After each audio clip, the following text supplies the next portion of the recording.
ఒక యాక్టర్ కావాలంటే ఎన్నో అవమానాలు, కష్టాలు పడాల్సొస్తుంది. రైట్? సో, మీకు ఇలాంటి ఏమన్నా అవమానాలు ఎదురయ్యాయా? ఒకసారి మాత్రం జరిగింది. ఆ! నేనొక సీరియల్ ఆడిషన్‌కెళ్ళా. ఓకే. వెళ్ళాను, ఆడిషన్ ఇచ్చొచ్చాను. హ్మ్. ఎవరో కాదు, పేరు కూడా చెప్పొచ్చు. కొమరవెల్లి గణపతిరావు గారు, ఓహ్! ఆయన రైటర్ గదా! నైస్. ఆయన ఆ కథ చేశారు. ఓకే. అప్పుడు నేను బడ్డింగ్ స్టేజ్. హుహు. నేను ట్రై చేస్తున్నా. హ్మ్. అవే క్యారెక్టర్స్ ఏమన్నా చేయాలని చెప్పేసి. ఓకే. చేసిన తర్వాత ఆ టైంలో ఏంటంటే వాళ్ళ దృష్టిలో వేరే ఆర్టిస్ట్ ఉన్నారు. హీరోగా వాడిని పెడదాం ఓకే. అని. చూసి కొమరవెల్లి గణపతిరావు గారు అన్నారంట, ఆ! ఈడేవాడ ఈయన పెట్టి తీస్తారా మీరు ఓహ్! హీరోగానే? అది ఇది లేదు, పలానా వాళ్ళని పెట్టండి అది ఇది అని చెప్పేసి ఆయన ఆహా! కోప్పడి వెళ్ళిపోయారు. ఆ! బై ద టైం ఏమైందో ఏంటో తెలియదు, ఆ క్యారెక్టర్ నాకే వచ్చింది. మీకొచ్చేసింది.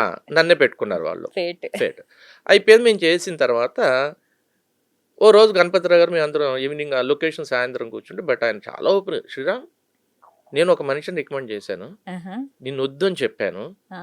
బట్ నేను ఈ పెర్ఫార్మెన్స్ చూస్తే అతను కూడా చేయలేండి నీలాగా, బట్ నన్ను రాంగ్ అని ప్రూవ్ చేశాను నా జడ్జిమెంట్ అని చెప్పి ఆయన చాలా అప్రిషియేట్ చేశాడు ఆ రోజు ఆయన అది గణపతిరావు. నిజంగా డెఫినెట్గా అది మనం అచీవ్మెంట్ అని చెప్పాలి. యెస్. అచీవ్‌మెంట్ అండి. నెక్స్ట్ తర్వాత ఇంకా నా జర్నీ, నా యొక్క హ్మ్. గ్రాఫ్ ఆయన హ్మ్. How I'm growing in front of him అనేది ఆయన చూసిన తర్వాత ఈ రోజుకైనా ఎప్పుడు చాలా ఒక నా మీద స్పెషల్గా ఒక ఇది ఉంటుంది ఓకే. ఆయనకి. నేను ఆ, నో ఆ- అనుకున్న వ్యక్తి ఆయన చాలా ఓపెన్ గా ఆ! చెప్పాను, అదే నేను కదా! వద్దు అన్నాను నిన్ను, అసలు నచ్చలేదు నువ్వు నాకు, బట్ నేను నువ్వు హుహు. చేసిన తర్వాత నేను ఫ్యాన్ అయిపోయాను.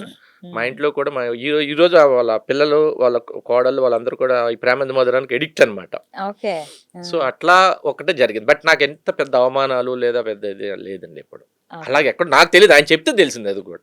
ఓకే. అది. కానీ నిజంగా గ్రేట్ అండి. అంటే నో అనుకున్నారు. అయినా ఆ, కూడా మీరు ప్రూవ్ చేసుకున్నారు. అవును. ఏమన్నా యాక్టింగ్ నేర్చుకున్నారా? లేదండి. ఆ! నేర్చుకోలేదు. నేచురల్‌గానే వచ్చేసింది. ఒక డైలీ సీరియల్ చేస్తే మీకు యాక్టింగ్ వచ్చేస్తది. వచ్చేసింది.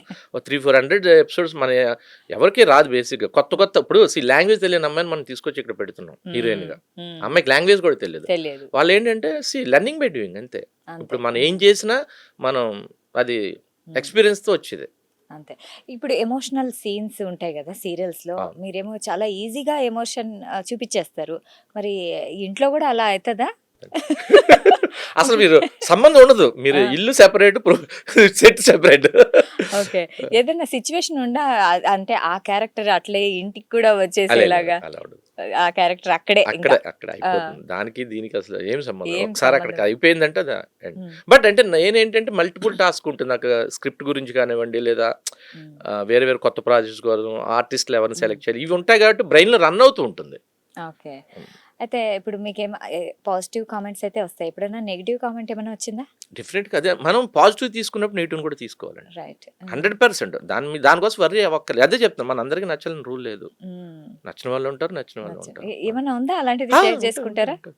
ఆ! నాకు తెలీదు, ఎవరో ఒకళ్ళు చెప్తూ ఉంటారు ఇలా అన్నారు. ఆహా! ఓకే. వాళ్ళు ఫీల్ అవుతారు. మొన్న మన పాపం ఫ్యాన్స్ వచ్చారు. ఓకే. ఓకే. వాళ్ళు నేను ఎక్కడికి వెళ్ళను లొకేషన్‌కో, హ్మ్. నా ఆఫీస్‌కి వస్తూ హ్మ్. ఉంటారు తెలుసుకొని. హుహు. వాళ్ళు చెప్తారు, "సార్ ఇలా మాట్లాడుతున్నారు." మీకేం ప్రాబ్లమ్ మాట్లాడితే? మీరెందుకు దాన్ని గురించి వర్రీ అవుతున్నారు? మాట్లాడతారు. ఎప్పుడు అందరూ మనల్ని గొప్పవాళ్ళు, శ్రీరామచంద్రుడని హ్మ్. పొగడాలని ఏమి లేదు. హ్మ్. ఎవరేం మాట్లాడుకున్నా జస్ట్ విని వదిలేయండి. హ్మ్. నేను మంచోడిని నేను ఎక్కడ చెప్పలేదు ఎవరికీ. నేనేం మంచోడని చెప్పలేదే, లేదా మెల్ల బోర్డేసుకు తిరగట్లేదు కదా మంచోడని. వాళ్ళు చెడ్డోళ్ళు అనుకుంటే అనుకోండి. ఫస్ట్ ఒకటే చెప్పా, మా శ్రీరామ్ గారు ఎదవ అని చెప్పండి. గొడవ లేదు. ఆ! ఒక మంచోడని మనం ప్రూవ్ చేసుకోవడానికో, నేను మంచోడని చెప్పుకోవడానికో, రైట్. మనం స్ట్రగుల్ అవ్వాల్సిన పని నెసెసిటీ ఏంటి, మనకేంటి అవసరం అసలు? ఆ! ఓకే. నెసెసిటీ లేదు. ఆహా! లేదు. సో సో, దట్ ఎందుకంటే ప్రూవ్ దానికోసం చేసుకోవాల్సిన అవసరమే లేదు. నిన్ను ఎవరు ఎలా గౌరవిస్తే హ్మ్. అలాగే ఉండంట. హ్మ్. అది వాళ్ళ కోసం వర్రీ అవ్వద్దని చెప్తా. ఓకే.